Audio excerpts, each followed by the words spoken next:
Donc, l'origine de notre démarche là, de ce webinaire cybersécurité, c'est qu'on a plusieurs confrères forestiers. Alors, il y a peut-être des cas chez les agricoles, mais on a plusieurs confrères forestiers qui ont eu ces derniers temps des désagréments informatiques. On va pudiquement appeler ça comme ça pour le moment, dont certains assez graves, puisqu'il y a même eu des détournements de fonds.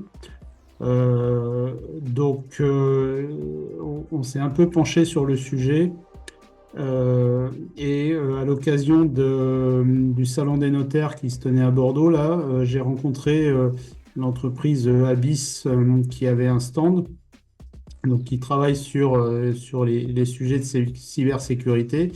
Et on a pas mal discuté.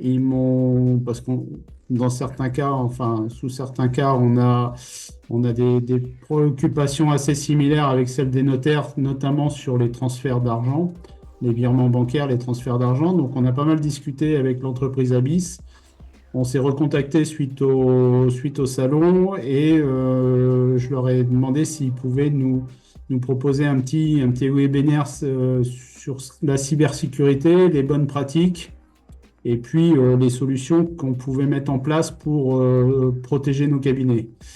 Et comme on doit avoir des préoccupations assez similaires, enfin les agricoles doivent avoir des soucis assez similaires aux nôtres, aux forestiers, on l'a tout naturellement ouvert aux membres de la CEF qui peuvent suivre ce webinaire. Donc, bah, je vais laisser la parole maintenant à Rémi Pochet de la société Abyss qui va nous faire sa présentation et ensuite on aura un petit jeu de questions-réponses pendant quelques minutes pour approfondir quelques sujets si vous le souhaitez.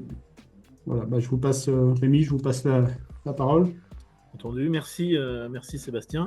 Bonjour à tous. Je vais vous partager mon écran. L'idée, c'est de faire une présentation sur... Je vais faire ça tout de suite.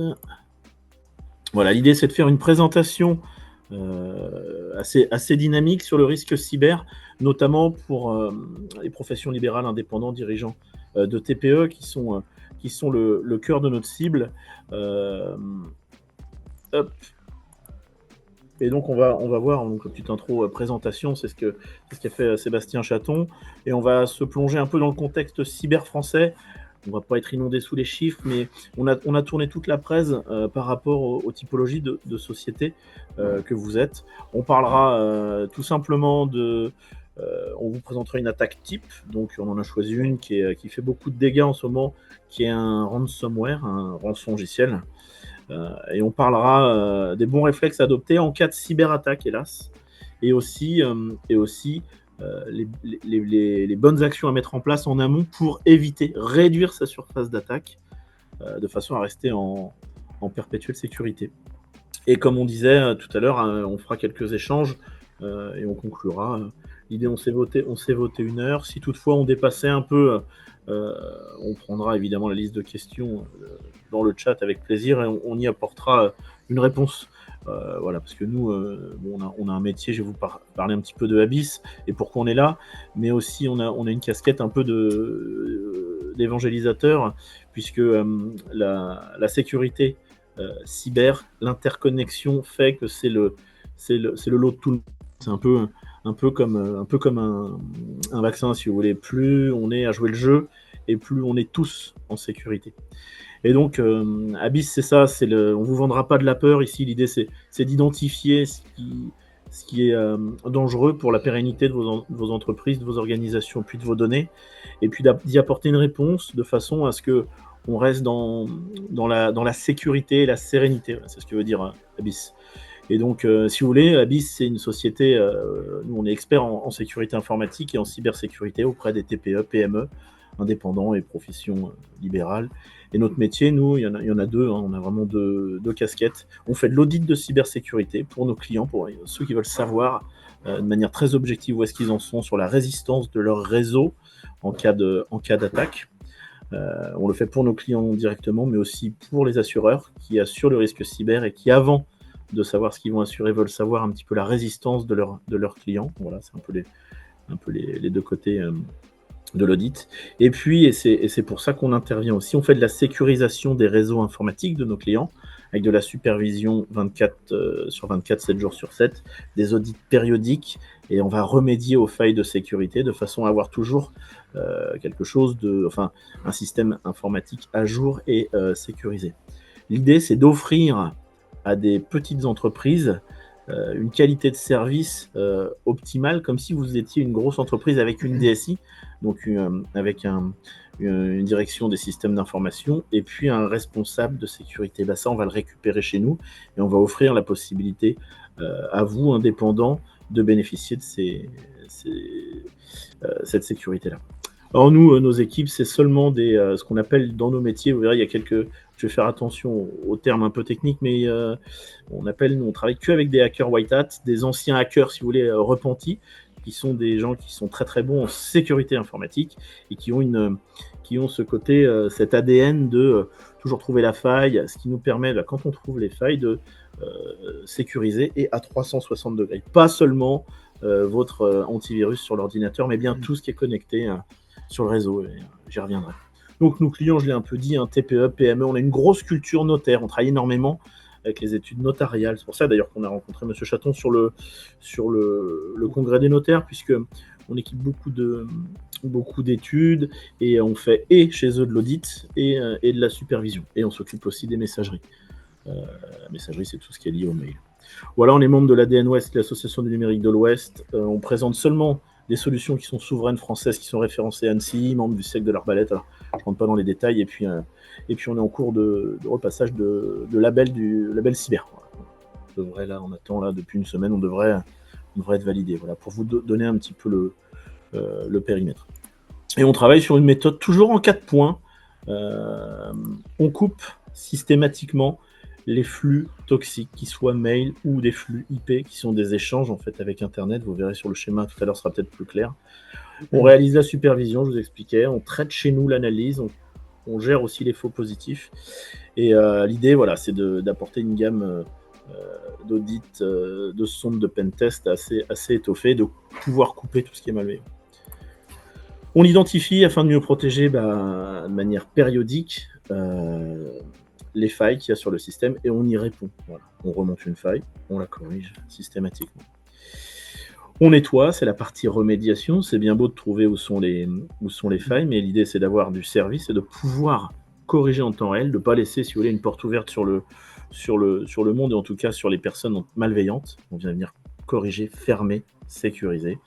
Et la 4e et dernière étape, c'est celle de la protection, où on va, en cas de souci, parce que le risque zéro n'existe pas, même si on a corrigé, identifié, coupé les flux toxiques, on accompagne les entreprises sur le PRA, le plan de reprise d'activité, en stockant leurs données chez eux, mais dans des dispositifs déconnectés du réseau, ce qui fait qu'en cas de pépin, vous ne remontez pas jusqu'à votre coffre-fort, et puis c'est des coffres-forts inifugés qui permettent, même en cas de pépin, en cas d'incendie, de pouvoir retrouver la donnée. Donc elle est déconnectée du réseau et physiquement dans un coffre-fort. Voilà. Et c'est toujours dans cet ordre-là qu'on travaille, systématiquement. On ne met pas un coffre-fort numérique, et vous verrez, on vous montrera comment ça fonctionne, tant qu'on n'a pas coupé les flux toxiques. Donc voilà, c'est toujours cette méthode-là. On travaille avec un indépendant qui est tout seul, ou quand on accompagne des boîtes un petit peu plus staffées avec une direction de système d'information, on fait toujours ça. Et hélas, il arrive qu'on arrive à travailler aussi en ce qu'on appelle pudiquement, nous, le post-incident, donc post-cyberattaque, donc nettoyage. Et là, on a fait un slide là-dessus important, et vous verrez, il y a des choses à voir. Ok ? Donc on a mis quelques clients, mais on a fait focus sur ce qui, peut-être indépendant, vous parler. Alors, AXA, on sécurise certains agents, évidemment, mais on travaille aussi beaucoup pour eux avant la souscription d'assurance cyber. Ils veulent savoir où est-ce que leurs clients en sont. Les notaires, évidemment, qui sont des gens qui ont pris à bras le corps ces sujets-là depuis longtemps, puisque forcément ils collectent l'impôt pour l'État. Ils avaient des comptes à rendre auprès de l'ordre en cas de cyberattaque. Ils ont été depuis très longtemps, eux, victimes d'attaques d'hommes du milieu, de détournements de RIB. Donc c'est des gens qui sont très au fait. Ça fait très longtemps dans leur corporation qu'on parle de cybersécurité, et du coup on travaille beaucoup avec eux.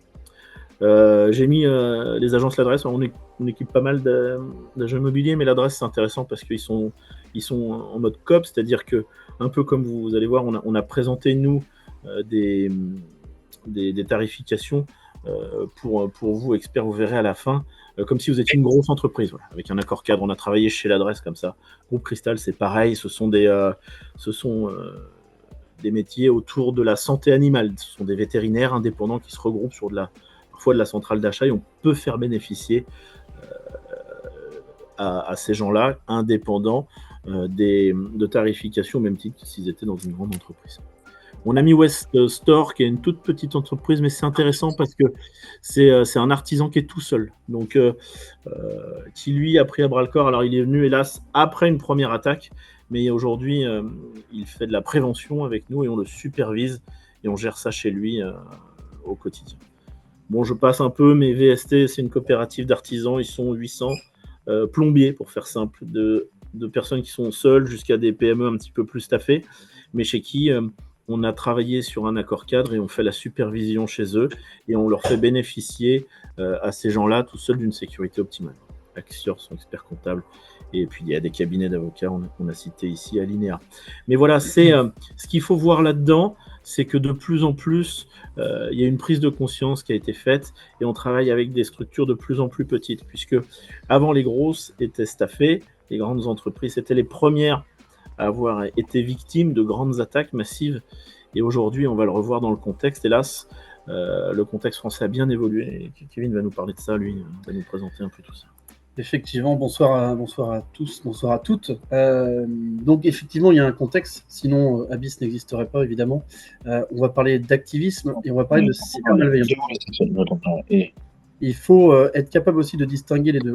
Quand on parle d'activisme, on va parler de groupes comme les Anonymous, pour en citer des très connus, qui vont s'attaquer à des institutions, à des États, à des organisations gouvernementales, non gouvernementales, dans le but de nuire. Vous, en tant que profession indépendante, entreprise, vous êtes victime de cybermalveillance. Et c'est là-dessus aujourd'hui qu'on va porter tous ces propos, puisque il faut savoir que la France est sur le podium puisqu'elle se situe deuxième en fait, des pays les plus touchés par les cyberattaques en Europe, juste derrière l'Allemagne qui est le pays le plus touché. Alors il y a 3 constats à faire là-dessus. Bon, on n'est pas là pour parler des grandes entreprises qui sont médiatisées, qui font la une des journaux. On est là pour parler justement des plus petites. Et aujourd'hui en France, une entreprise sur 2 qui subit une cyberattaque est une PME. Une sur 3, un peu plus d'une sur 3, qui va subir une cyberattaque est une entreprise de moins de 10 salariés, donc une TPE, des indépendants, des professions libérales. Donc là-dessus, on va mettre l'accent. Et ce chiffre, il est intéressant, entre guillemets, puisque les chiffres que vous avez sous les yeux sont les chiffres donc, de 2024, donc c'est tout frais. Et par rapport à l'année précédente, on a une augmentation puisque sur les TPE, on était à 25% d'entreprises ciblées et on est passé à 36%. Ça signifie 2 choses. Ça signifie que plus l'entreprise est petite, plus c'est facile de l'attaquer parce qu'elle est fragile, parce qu'une entreprise de type TPE n'a pas la sécurité informatique d'une multinationale. Par contre, la bonne nouvelle dans tout ça, c'est que vous avez une prise de conscience et que le budget qui est alloué aujourd'hui par les TPE et les indépendants en termes de cybersécurité, alors au sens large, qui englobe tout évidemment, on va parler de l'antivirus, on va parler d'un pare-feu, des solutions de surveillance comme on propose, et le budget est passé de 1 500 € en 2023 à 3 500 € en 2024. Donc, et ça c'est une bonne chose, les entreprises, ça y est, prennent conscience qu'il y a un vrai risque, peu importe la taille de l'entreprise et peu importe l'activité, parce que dans chaque entreprise, il y a de l'argent à prendre. Et ça, les hackers le savent très bien.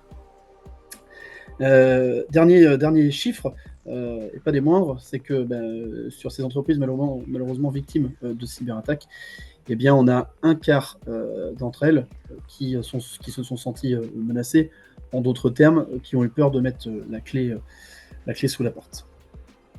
Je me permets d'ajouter, on fait beaucoup de ce type de format, alors, en visio, souvent dès qu'on peut en physique, et c'est souvent qu'on partage des présentations avec, bon, nous on est en secteur gendarmerie, donc avec le commandement cyber de la gendarmerie, et en tout cas les gendarmes qui bossent avec nous disent toujours, les gens ne portent pas assez plainte. Alors, si vous pouvez, parmi la masse d'informations qu'on va vous donner, retenir, il faut systématiquement le faire. C'est pour ça que le chiffre, là, le deuxième, 36% des attaques sont sur des entreprises de moins de 10 salariés. Je repense à ça puisque on en parlait avec les gendarmes. Eux nous disaient, souvent les petites entreprises ne portent pas plainte, il faut absolument le faire. Gardez ça en tête. Donc il est aussi à relativiser ce chiffre-là. Tout à fait. Ce sont des entreprises qui se sont déclarées, manifestées auprès effectivement de la gendarmerie ou de la police en fonction des secteurs, qui ont fait une déclaration sur le site qui s'appelle cybermalveillance.gouv.fr. Donc ce sont des entreprises qu'on a pu recenser.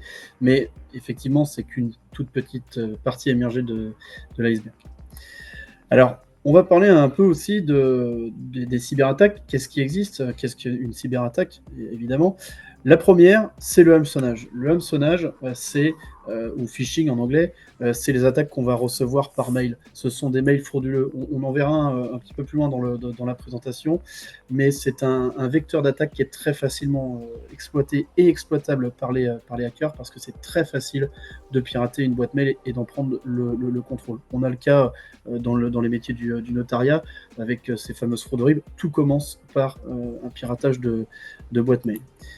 On a des attaques sur des applications web. Si dans vos métiers, vous utilisez des outils qui sont hébergés sur des sites web, on est capable facilement de les usurper, d'utiliser leur base de données, de prendre les informations que ces applications contiennent, informations clients, fournisseurs, sur des salariés, etc., etc. On est capable d'aller capter de l'information par rapport à ça.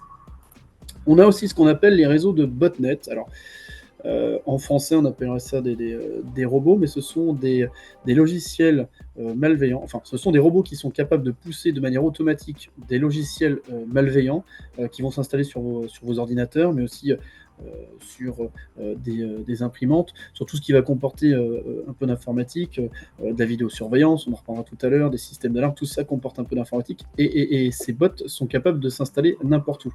Et les botnets sont en partie responsables, à terme, on le verra après, des fameux ransomware, les rançons logiciels en français.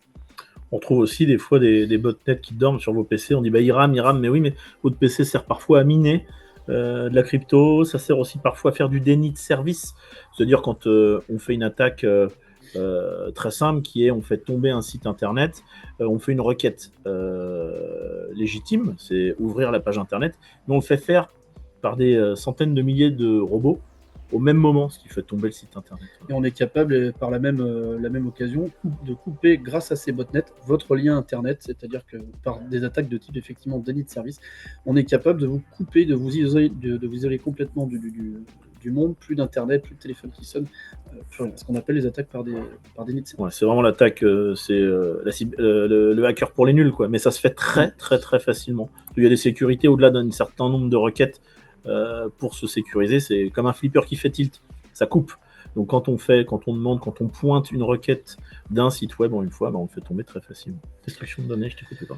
Destruction de données, effectivement, tout est dans le terme. Alors on va aller plutôt chercher pour le coup là des entreprises de plus grosse taille, puisqu'on va parler de brevets, de données importantes sur des projets à fort enjeu. Alors vous n'allez pas être directement concerné par ça, mais demain quelqu'un qui veut nuire peut détruire le peu de données que vous avez. L'usurpation d'identité, on arrive à la moitié. C'est très simple. Je vais vous donner un exemple. Vous recevez un jour un courrier ou un mail vous disant que vous avez contracté un crédit, pas d'une grosse somme, on parle même d'une petite somme.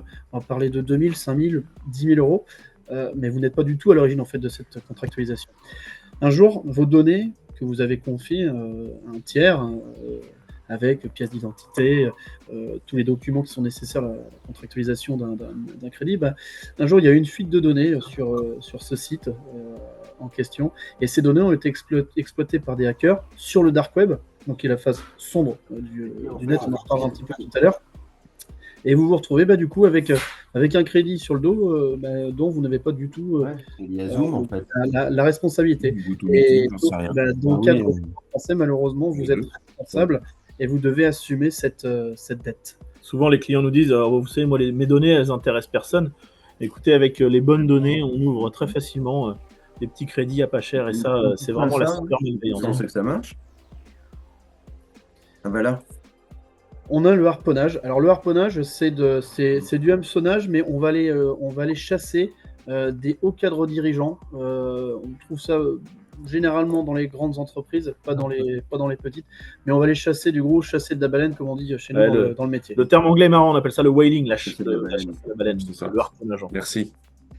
Alors celle-ci, on va la retrouver, l'arnaque au président, et je pense que vous la connaissez tous, toutes, vous en avez forcément entendu parler, notamment avec vos clients donneurs d'ordre qui sont, je pense principalement des notaires, qui sont victimes de ces fraudes. L'arnaque au président, c'est par exemple une fraude au virement. Vous allez recevoir un coup de fil d'une personne qui va être à l'autre bout du monde, qui va vous mettre en confiance, qui va vous dire que je suis le notaire responsable de la cession de telle entreprise, et donc vous devez me verser telle somme d'argent sur le compte. Et va prendre complètement le contrôle de l'esprit de la personne. On fait vraiment de l'ingénierie sociale avec ce type d'attaque, et on se retrouve avec des détournements de fonds qui peuvent aller de quelques milliers à plusieurs centaines, voire millions d'euros de détournement.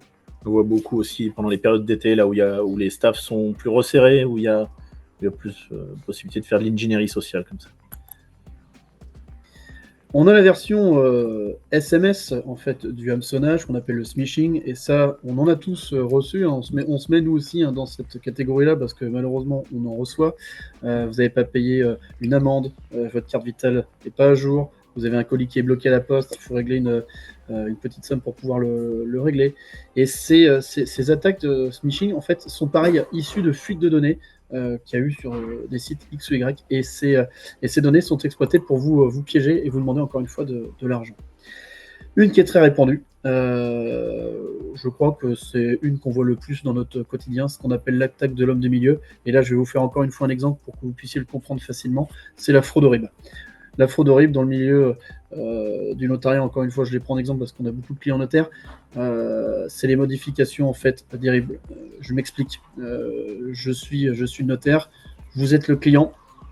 Rémi à côté de moi joue le rôle du hacker. Je vais vous pousser donc un RIB. Rémi va l'intercepter, va le modifier et va vous l'envoyer. Et le RIB que vous allez recevoir dans votre boîte mail ne sera pas le RIB de l'étude, mais bien le RIB du hacker sur lequel vous allez potentiellement verser une somme X ou Y qui n'arrivera jamais à l'étude. Les clients pensent beaucoup à prise de contrôle de la boîte mail. Alors oui, dans les faits, ça peut se faire. Ça peut être aussi sur beaucoup d'échanges IP, d'échanges qu'on a sur Internet. Quand on les fait de manière, par exemple sur des sites HTTP, pas HTTPS, ça veut dire que tous les échanges se font de manière claire. On appelle ça, il n'y a pas les bons certificats, les échanges se font en clair. Donc ça veut dire qu'on peut tout à fait les récupérer, changer quelque chose et renvoyer la suite. Ça, c'est quotidien. Les gens ne se rendent pas compte à quel point on peut voir les informations clairement. Et la dernière, qui est la plus malheureuse et la plus dévastatrice, c'est le ransomware. Donc c'est vraiment le rançongiciel en français, puisque elle est dévastatrice pour une entreprise, puisqu'on va chiffrer vos données qui vont se trouver sur votre ordinateur, qui vont se trouver sur un serveur, sur un NAS, sur des sauvegardes à l'extérieur. On va venir vous couper du monde. Et de plus, on va vous demander une somme d'argent. Alors, il faut savoir que le hacker, il n'est pas plus bête qu'un autre. Le hacker, il va vous demander une somme d'argent qui va être facilement payable. Il ne va pas demander à un expert forestier 1 million d'euros, alors qu'il sait très bien la trésorerie que vous avez, puisque le hacker, c'est tout en moyenne. Je ne sais pas si je l'ai précisé ou je le reprécise, mais une cyberattaque, ça se prépare 270 jours en moyenne en amont, avant un assaut final. Donc, tout est millimétré, rien n'est laissé au hasard, jusqu'à la somme que vous seriez potentiellement capable de payer. Et malheureusement, tout ça a des conséquences. On en a déjà cité quelques-unes. La perte financière, hein, si on est amené à payer une rançon, alors, comme je dis toujours, ne jamais payer. Forcément, ça va perturber les affaires qu'on peut avoir en cours, parce que si on ne peut plus utiliser un logiciel, si on est coupé du monde, si on n'a plus accès à sa boîte mail, forcément, on n'est pas dans de bonnes conditions pour travailler. La réputation de l'entreprise en prend un coup, parce que voilà, on a peur, on a honte, on ne sait pas à qui en parler. Quand ça se sait, on est montré du doigt, alors que au contraire, il faut plutôt le dire et se faire connaître. Il faut évidemment en parler, il faut se manifester. Les conséquences, ça peut être des pertes de clients, une perte de confiance en fait vis-à-vis de vos entreprises, de vos activités. Et puis un point qui est essentiel, et ça il faut en être conscient, c'est que cette fuite de données, justement, elle peut être assez vicieuse parce que vous pouvez être victime de ce type de cyberattaque, de fuite de données, sans jamais qu'elle n'atteigne votre entreprise directement. Sauf que si demain, je reprends l'exemple de mon usurpation d'identité avec mon crédit. Si nous, on travaille avec les services de police et de gendarmerie avec qui on a des conventions, on intervient parfois dans des enquêtes. Et si en remontant le fil, on s'aperçoit que les données en question ont fuité de chez vous, vous êtes pénalement responsable devant un tribunal. Et c'est là où on fait une bascule sur la partie RGPD. Oui, parce que depuis 2018, vous avez tous entendu parler du règlement européen, le RGPD, qui au départ était vraiment pour limiter les abus, les excès des GAFA, des GAFAM, mais qui a impacté toutes les entreprises, à savoir, vous êtes depuis 2018, vous devez avoir normalement votre registre RGPD qui explique comment vous faites, comment vous sécurisez la donnée personnelle, la vôtre, celle de vos clients, celle de vos partenaires. Et écoutez, plus jamais vous serez contrôlé là-dessus, sauf, hélas, en cas de fuite de données. On va remonter, puis on va regarder comment vous avez sécurisé les données personnelles d'autrui, comment vous y êtes pris, et donc là, on va pouvoir regarder. Il faut faire gaffe à ça, puisque souvent, ça revient. Donc, on n'en fait pas, nous, de conseils en RGPD, on travaille avec beaucoup de gens qui en font. C'est important, c'est une pierre qu'il faut rajouter, puisque jamais personne ne viendra vous chercher là-dessus, sauf en cas d'incident. Et en cas d'incident, hélas, quand on commence à regarder un petit peu partout, on voit comment ça fonctionne, ce qui n'a pas été fait. Donc on va avancer, on va vous présenter du très technique, je veux dire pas technique justement, du très opérationnel, comment ça fonctionne une attaque, et puis on va vous en montrer une en vrai, c'est intéressant. Donc ça c'est très simple, c'est un schéma de base, très simple qui représente le réseau du client. Sauf qu'on va parler de votre réseau à vous. En général, sur les petites entreprises, les petites entités, les gens ont une box. Ils ne savent même pas ce que c'est qu'une box. Une box, comme son nom l'indique, c'est une boîte où on a mis plein de trucs.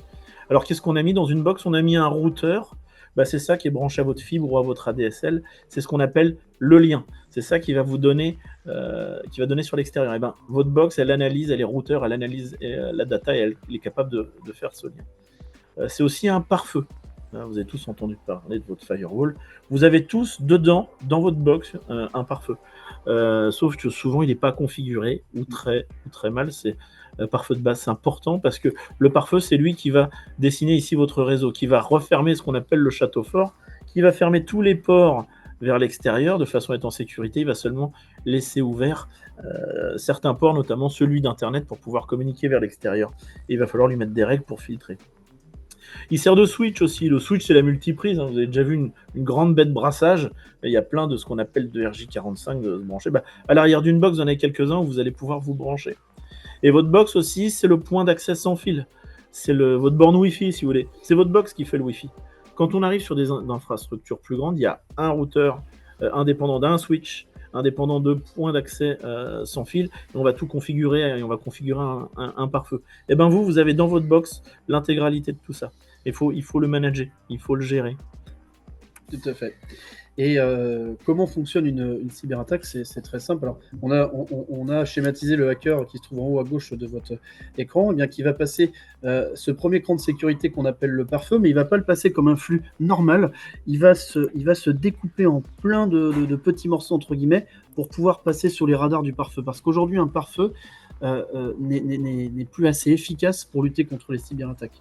Et d'ailleurs, dans toutes les cyberattaques qui sont globalement déclarées, toutes les entreprises possédaient à minimum une box et au mieux un pare-feu indépendant. Et donc, il va injecter des flux, ce qu'on appelle des flux malveillants, qui vont se propager petit à petit et faire des rebonds entre eux. Alors, dans un réseau, on peut avoir plusieurs choses. On peut avoir un smartphone qui est connecté à son Wi-Fi, on peut avoir un ordinateur portable, on peut avoir de la vidéosurveillance, de l'alarme, de la téléphonie IP. On a aussi des imprimantes, des photocopieurs, des scanners. On a évidemment, alors, qui n'est pas directement intégré à votre réseau, mais votre serveur de messagerie, même s'il est externalisé, il fait partie de votre réseau et il y a des liens qui existent pour pouvoir rentrer sur votre réseau. On a des PC fixes, vous avez des sauvegardes cloud, des drives, vous pouvez avoir des serveurs, bref, on peut avoir énormément de choses sur son réseau.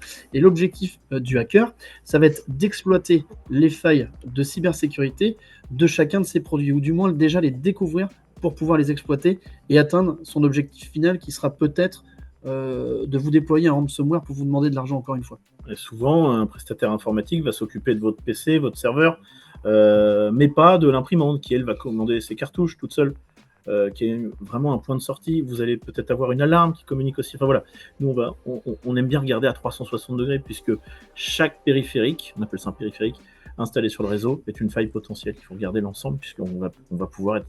On a beaucoup de caméras de vidéosurveillance qui sont d'une porosité terrible. Et puis une fois qu'on est sur le réseau, on y est partout. Et aujourd'hui, c'est de pire en pire. Je sais que maintenant les cafetières sont connectées, tout est connecté, et donc c'est un point d'accès potentiel. Donc, voilà, il ne faut pas être parano, mais il faut faire les choses bien, il faut regarder, et puis il faut sécuriser tout ça. Il n'y a vraiment pas que l'informatique pure. Beaucoup de personnes vont penser PC, mais il faut vraiment élargir le spectre, parce que un hacker aujourd'hui est capable de rentrer par n'importe quel système, et même d'écouter vos conversations téléphoniques. On a fait le choix là pour que ce soit un peu dynamique, un peu sympa, de vous présenter un ransomware, puisque ceux qui ont vu de leurs yeux vus, comme on dit chez moi, un rançongiciel, hélas, c'est pas très rigolo. Donc ce qu'on fait quand on fait en réel, on emmène un PC qu'on a dédié à ça, évidemment qu'on connecte pas au réseau, puisqu'on fait tourner un véritable rançongiciel qu'on a réussi nous à récupérer, et qu'on a réussi à avoir la clé de déchiffrement. Mais c'est toujours intéressant de voir comment ça fonctionne. Donc là, on a fait quelques slides, et puis je l'ai filmé tout à l'heure, parce qu'on n'allait pas se connecter en visio sur notre réseau, donc on l'a isolé tout à l'heure avant la presse. Donc ici, on a fait en 2 minutes, c'est jamais le même, mais là, on a fait un profil par intelligence artificielle. Donc ça, il y en a partout sur tout le deep web. Vous vous connectez en 2 secondes et vous créez une identité de toute pièce, une photo de toute pièce, une adresse mail. Ici, on a pris une adresse mail en Gmail, toute simple. Et puis, on a fait une création d'envoi groupé de factures. Donc, là, on l'a fait chez nous pour que vous puissiez voir ce que ça donne. Mais du coup, vous avez bien ici un PDF, et donc pas un .exe, pas un exécutable, pas un logiciel. Et c'est pour ça que l'analyse de Gmail dit que l'analyse a été effectuée, donc il n'y a pas de souci. Alors, on est tous pareil, on se méfie quand même. Alors là, j'ai pris en plus pas une bonne bouille, Philippe, sans souci, mais on se méfie, parce que quand on ne connaît pas, on fait attention. Et donc, on fait ce que tout un chacun fait, à savoir un aperçu. Et donc là, c'est ouvert avec un Google Chrome classique, et on voit bien que c'est une facture. Alors, peut-être que c'est une erreur, mais ça a l'air d'être une facture, donc ça n'a pas l'air bien méchant. C'est bien un PDF, et donc ce qu'on va faire ici, et on va l'enregistrer sous, enfin, on a téléchargé la facture sur le bureau, tout simplement. Et donc là, on est sur l'environnement, donc on est isolé, donc je l'ai filmé, vous allez voir, c'est très simple. Donc on retrouve la facture ici, là, elle a été enregistrée en PDF, c'est bien un PDF, et dans cet environnement, on a mis des fichiers de texte là sur le bureau pour que ce soit un petit peu représentatif. Et donc on a mis ici données, machin, et si vous pouvez aller voir aussi dans l'explorateur Windows, on a mis d'autres fichiers, des fichiers texte tout simple, et puis on voit l'arborescence. Donc là, je vais double-cliquer pour ouvrir le PDF, et il va rien se passer. Mais en fait, si, en tâche de fond, c'est un Logbit. C'est un tube, c'est un standard pour nous. Le Logbit, c'est vraiment, on le voit autant que le WannaCry, on l'avait vu en 2017-2018. Et donc, vous avez vu tout de suite, ça vient, alors on ne dit pas encrypté en français, on dit chiffrer la donnée. Donc, le fichier texte qu'on a ouvert tout à l'heure, on ne peut plus l'ouvrir. Et quand on remonte dans l'arborescence, il est en train de chiffrer l'ensemble de vos données. C'est très rapide, puisque là, ça va être terminé en 2 secondes. Vous voyez, c'est terminé. Donc, ça, le Logbit, alors il a été mis à jour, là, la dernière mise à jour remonte à 2023, c'est hyper connu. Ça a été de l'activisme. Logbit, c'est aussi le nom du groupe de hackers qui l'a développé pour attaquer des gros. Au départ, ils ont attaqué des Thales, des machins. Aujourd'hui, il sert, on le trouve très facilement sur le dark web, et donc on peut l'envoyer avec un profil comme on a fait, très simple par mail, ou directement l'installant via des flux IP. Et puis, c'est très simple. Ça crypte, ça chiffre l'ensemble de vos données, et après vous ayez écrit ça sur votre PC, c'est très simple. Si vous voulez qu'on vous donne la clé de chiffrement, il faut payer. Alors ça, vous l'avez entendu, il ne faut jamais payer. Mais voilà, ça donne ça. Donc en un instant, ça va très très vite. Alors évidemment, si ça doit vous arriver, il y a des réflexes à avoir. Ils sont au nombre de 10, en tout cas on en a mis 10 en avant, qui sont pour nous les les plus importants. La première chose, surtout, ne jamais débrancher votre machine du réseau, donc le câble RJ45, débranchez, mais n'éteignez jamais votre PC, n'éteignez jamais votre serveur, laissez tout allumer. Pourquoi est-ce qu'aujourd'hui un hacker, si vous éteignez votre PC, il est capable de le rallumer à distance? On est capable de gérer ça facilement. Par contre, si vous le débranchez du réseau, je n'ai plus accès à votre PC, donc je ne peux plus propager mon attaque. Donc ça, c'est la première des choses. C'est intéressant de ne pas le débrancher du secteur non plus. Si vous le débranchez seulement du réseau, ça suffit pour l'isoler. Parce que pourquoi il ne faut pas le faire? Puisqu'on va avoir besoin de conserver les éléments de preuve. Effectivement, tout ce que vous allez avoir reçu de la part du hacker, si cette attaque est arrivée par mail, nous on va analyser la provenance du mail, quelles sont les machines qui ont été touchées, infectées, on va analyser tous les journaux, qu'est-ce qui s'est passé, on va remonter le fil, ce qu'on appelle les logs, donc qui sont les traces dans les pare-feux de vos box, quelles sont les adresses IP qui ont transité, est-ce qu'elles étaient toxiques, combien de temps elles sont restées, depuis combien de temps elles sont là, on analyse vraiment tout. Alors, il faut solliciter, alors dans votre cas, ça ne sera pas un DSI parce qu'on est dans les plus grosses structures, mais solliciter un professionnel, donc, comme Abyss, expert en cybersécurité, parce que quand on est victime d'une cyberattaque, on peut avoir un prestataire informatique. Il peut vous aider, mais ça sera compliqué d'aller au bout de la démarche de récupération de données sans les bons outils. Et ça, c'est vraiment important. Le quatrième point, c'est de porter plainte. Ça, on l'a dit tout à l'heure, c'est d'aller en gendarmerie ou d'aller à la police nationale en fonction de votre secteur pour porter plainte et vous faire accompagner. Il faut tenir. Alors là, c'est plutôt le professionnel qui va vous accompagner, mais on est censé tenir un registre de l'ensemble des actions qui sont réalisées dans le cadre de nos labels expertise cyber, puisque demain, dans le cadre d'enquêtes, si vous avez porté plainte, on nous demandera des comptes sur ce qui a été fait, du constat des actions qui ont été menées par Abyss, par exemple, jusqu'à la remédiation complète. Mais encore une fois, s'il y a bien quelque chose qu'il faut retenir aussi, ne jamais payer la rançon. À partir du moment où vous allez payer une fois, vous pouvez être assuré à 99,9% qu'un hacker reviendra vous voir et vous repiégera une seconde fois. Là où c'est tentant, c'est dur, c'est que des fois, ce sont des petites rançons. Vous ne pouvez rien facturer, vous avez accès à plus rien, et on vous demande 500 €. Et si on vous fait passer un expert cyber, ça risque d'être plus cher parce qu'il y a du temps à passer, il y a pas mal de choses. Mais la tentation est grande de payer. Souvent, les gens le font, le disent pas, ils disent bon, écoute, 500 balles, puis ça repart. Et puis, je vais trouver autre chose, je vais resécuriser derrière. Ne le faites pas, ça se sait très très vite, ça s'échange très très vite. L'intervention post-attaque coûte très cher par rapport à une mise en place plutôt proactive de solutions. Donc là, vous mettez en place vos solutions de secours. Si vous avez des sauvegardes déconnectées, c'est très bien. Des clouds qui n'ont pas été contaminés, c'est très bien. C'est ce qu'on appelle le plan de reprise d'activité. Normalement, il doit être élaboré, testé régulièrement. Mais là, ça, c'est valable pour les grosses boîtes. Vous n'êtes pas équipé de ça. Vous avez du bon sens, vous. Donc, vous avez certainement une sauvegarde quelque part. Et non, on va le mettre en place une fois qu'on aura fait toutes les étapes d'avant. Déclarez le sinistre à votre assureur. Attention, c'est pas la RCP classique. Il existe des produits d'assurance cyber qui viennent venir prendre en considération ce que vous avez perdu en termes de temps, mais aussi les frais de remédiation si vous faites passer un professionnel. Donc il existe des produits et ça fonctionne bien. Et il faut le faire. Prévenez votre banque si des données ont fuité, c'est important, c'est un partenaire important. Dès qu'on parle d'argent, ils aiment bien le savoir et c'est dans les précaux, vous allez les retrouver sur le site de l'ANSSI, si vous êtes sur cybermalveillance.gouv.fr. Prévenir sa banque, c'est important. Alors ça, c'est toujours désagréable, mais il faut le faire, il faut communiquer auprès de tout le monde. Je vous ai dit, la cybersécurité, c'est une chaîne, c'est un réseau. Il est très important, vous pouvez avoir des rebonds. Alors c'est très désagréable de le faire, c'est pour ça qu'il faut éviter mais il faut le faire, puisque chacun va prendre en compte, être plus méfiant et faire très attention de façon à sécuriser au mieux son réseau.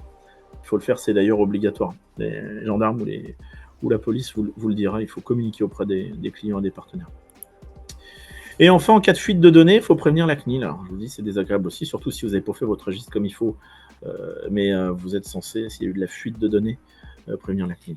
Voilà. Alors, on vous a, et faites-vous accompagner, on l'a remis, alors nous ou quelqu'un d'autre, une boîte spécialisée dans la cyber, et après vous retrouverez des conseils sur cybermalveillance.gouv.fr. On vous a préparé, vous allez voir, je pense qu'il y aura un mail, je pense que c'est Alexia elle fera suivre un mail avec un lien sécurisé pour télécharger ce petit mémo, on le donne souvent, là, il faudra le télécharger. Imprimez-le, vous avez vu à quoi ça ressemble, une fois qu'on est encrypté, on n'a plus accès à rien, donc c'est bien beau de l'avoir sur votre PC, mais vous l'imprimez, et puis vous allez le mettre à côté de la machine à café, à côté du document unique si vous avez, ou des consignes de sécurité. C'est pas drôle, le moment où vous avez toutes les infos ici qu'on a vues ici stoppées avec les différentes étapes à suivre. Et voilà, c'est un petit mémo, c'est intéressant. Donc ça, on vous l'a mis, vous pourrez le télécharger. À côté de la présentation ici, vous pourrez avoir ce petit mémo. Alors, il y a des choses mieux plutôt que d'avoir des réflexes en cas d'attaque, puisque notre métier, c'est de vous éviter ça.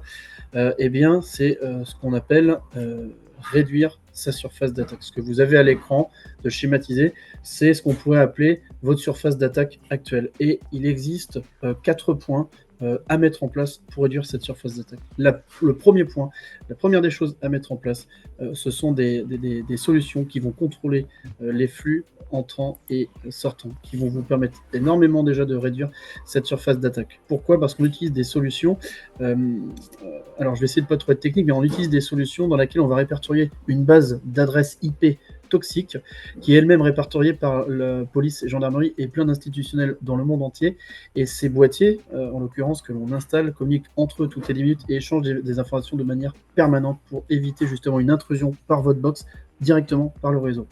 Le deuxième point, c'est de sécuriser sa boîte mail. Un minimum, un anti-spam, un anti-phishing. C'est la base de la base. Ce qui est important aussi, pour une bonne réduction, c'est de maintenir son SI, donc son système d'information, son réseau informatique à 360 degrés et de corriger chaque faille, puisque quand on trouve une faille de sécurité, on ne peut pas rester là en disant tiens, j'ai une faille de sécurité, je vais la laisser comme ça en me disant bah, c'est pas grave, peut-être qu'elle sera exploitée, peut-être qu'elle sera pas exploitée. Chez Abyss, on trouve une faille, on la corrige. Une porte est ouverte, on la referme. L'Agence nationale des systèmes c'est l'ANSSI de la sécurité des systèmes d'information dit, c'est du bon sens, mais je trouve que ça marche bien, la résistance de la chaîne de la sécurité informatique, elle est équivalente à son maillon plus faible, tout simplement. C'est-à-dire que si vous avez un super informaticien qui vous gère tout bien, et qu'à côté de ça, vous avez un photocopieur qui commande ses cartouches toute seule, et puis le prestataire a laissé le mot de passe admin, vous avez un point d'entrée dans votre réseau. Et vous pouvez avoir le meilleur infogéreur du monde, si vous avez laissé ça, c'est par ici qu'on va rentrer. Donc c'est pour ça qu'on le dit toujours à 360 degrés, c'est important. Et le dernier point, c'est là où on va travailler sur la sécurisation des données, puisque à partir du moment où on a mis en place une forteresse chez vous, qu'on contrôle 24, 7, ce qui se passe, sans jamais évidemment contrôler la donnée qui transite, il n'y a pas d'ingérence là-dedans, et bien on va travailler sur si, en cas d'attaque, parce que risque zéro n'existe pas, si demain je subis malgré tout une cyberattaque, comment je dois réagir, et comment je récupère mes données, comment je repars, et comment j'impacte le moins possible mon entreprise. Donc en schématique, on a repris très simplement le petit schéma de tout à l'heure. Donc vous avez toujours votre réseau ici, vous avez toujours l'ouverture sur Internet et la menace qui est ici. Et on va installer donc un boîtier Detoxio qui va nous permettre d'être en coupure. Donc dès qu'on va remonter une adresse IP toxique, on va l'isoler. On va aussi installer, alors ici j'ai mis le lien si vous voulez voir comment ça fonctionne ici. Ce qu'on mesure en fait en temps réel. Les différentes cartes des cybermétéos, c'est ce qu'on voit de chez nous sur nos clients. Donc là c'est la version anonymisée, mais c'est ce qui permet de voir chez une boîte de BTP, on est à l'orage, on a 3 flux toxiques, ça c'est notre console, je vous l'ai mis. Tac, ici. Et vous allez pouvoir donc ici avoir une version Detoxio. On va installer aussi notre sonde qui va permettre ici, ces 2 points, de faire la supervision, l'analyse et systématiquement la remédiation. Donc vous avez en coupure la sonde IPS-IDH, je parle un peu technique, mais qui va permettre de couper tout ce qui est toxique, et nous de pouvoir faire les remédiations via la remontée de failles et un audit périodique chez vous. Comment on fait ? C'est parce qu'on échange en permanence avec les bases serveurs, qui sont les bases de la police et de la gendarmerie, c'est les bases de données françaises qui remontent. Et on n'analyse que les adresses IP, il n'y a pas d'ingérence. C'est pour ça qu'on travaille avec les notaires. On ne regarde pas ce qu'il y a dans le paquet, dans ce que vous envoyez sur Internet et ce que vous recevez. On ne regarde pas ça. Ça ne ralentit pas le réseau, et ça permet aussi et surtout de ne pas regarder dans la data pure, mais bien d'où ça va, d'où ça vient et où ça va. C'est pour ça qu'on travaille comme ça. Okay. Et ça permet de remédier toutes les failles. Alors du coup, qu'est-ce qui va se passer ?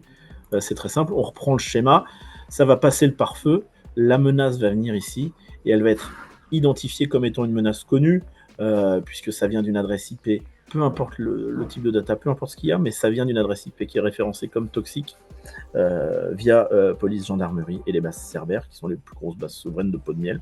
Et ben, du coup, on va la traiter, l'analyser et la supprimer. Et ça, c'est systématiquement coupé, ce qui vous permet d'avoir une sécurité 24/24, 7 jours sur 7, comme une grosse boîte qui aurait son service de sécurité informatique. Et l'étape d'après, eh bien, c'est proposer une copie de ce qu'il y a sur vos cloud serveurs et différents disques durs qui va ressortir de manière sécurisée chez vous. Ça reste chez vous, hein. C'est ignifugé, on ne voit pas bien dedans, mais il y a un coffre-fort où le disque est dedans. Vous n'avez pas accès au coffre-fort, vous. Mais dedans, dans le coffre-fort, il y a un disque, il est ignifugé. Vous avez vos datas chez vous, mais qui est déconnecté du réseau. Il y a une horloge atomique, une fois de temps en temps, de manière parfaitement aléatoire. Ça vient se connecter, ça va faire une copie de vos datas, l'incrémenter, ça va se déconnecter. Donc si toutefois on avait eu via l'ajout d'un logiciel malveillant, via une clé USB, via une erreur humaine, vraiment on va plus loin, mais le risque zéro n'existant pas, même si on a coupé les mails, les flux toxiques et qu'on fait les failles, on remédie les failles en permanence, si toutefois il y avait un pépin, on est capable de remonter la data puisqu'elle est toujours chez vous, mais toujours déconnectée. Un peu comme toujours garder à l'esprit le bon sens. Dans certaines entreprises, on part avec un disque dur et on rentre chez soi avec parce que en cas de pépin, j'ai mes datas. Et bien là, c'est ça, c'est la même chose. C'est déconnecté du réseau en cas de cyberattaque, ça ne remonte pas jusque-là. Et aussi en cas de pépin, inondation ou incendie, c'est sécurisé, tout simplement.